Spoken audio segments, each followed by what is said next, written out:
A moment of truth with a sample size bigger than any opinion poll. The love-in for the Raptors. Enough love even for politicians, with one exception. Doug Ford!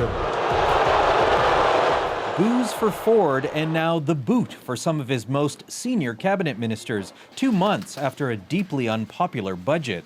I think we always have to do a better job in communicating, and we will do a better job in communicating our successes. Those successes, like record job numbers, he says, are being drowned out by public sector unions and other interests, bemoaning what they've lost. A sense of entitlement with the taxpayers' money for the last 15 years. Doug Ford is throwing his cabinet under the bus for his cuts. How you doing? Cuts that weren't supposed to happen. Ford promised to rein in spending and slash taxes without laying anyone off. The cuts came quickly to student grants, drug coverage, even autism services, leaving ministers struggling to explain. And you're too afraid to face us because you're failing kids across the province. Then there was the choreographed video campaign by MPPs, including the now demoted Attorney General Caroline Mulroney, promoting privatization of alcohol sales. Able to stop into your local convenience store to buy beer and wine. The government is, if not panicking, in somewhat disarray about its declining polling numbers.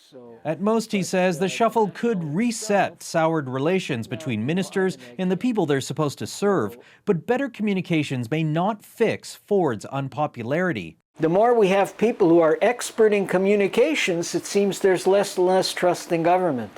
Ford is under pressure to rebuild that trust.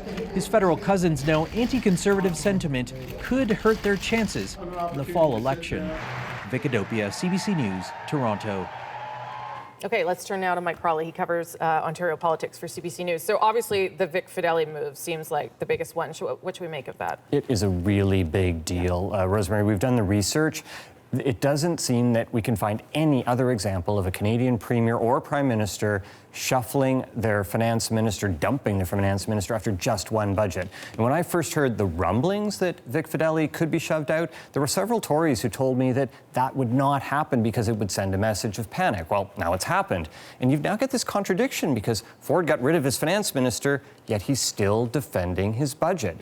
And his tone today from Doug Ford was unapologetic, like as if the only problem with the budget was how it got communicated. So does this facelift, will it help? Is it going to be enough?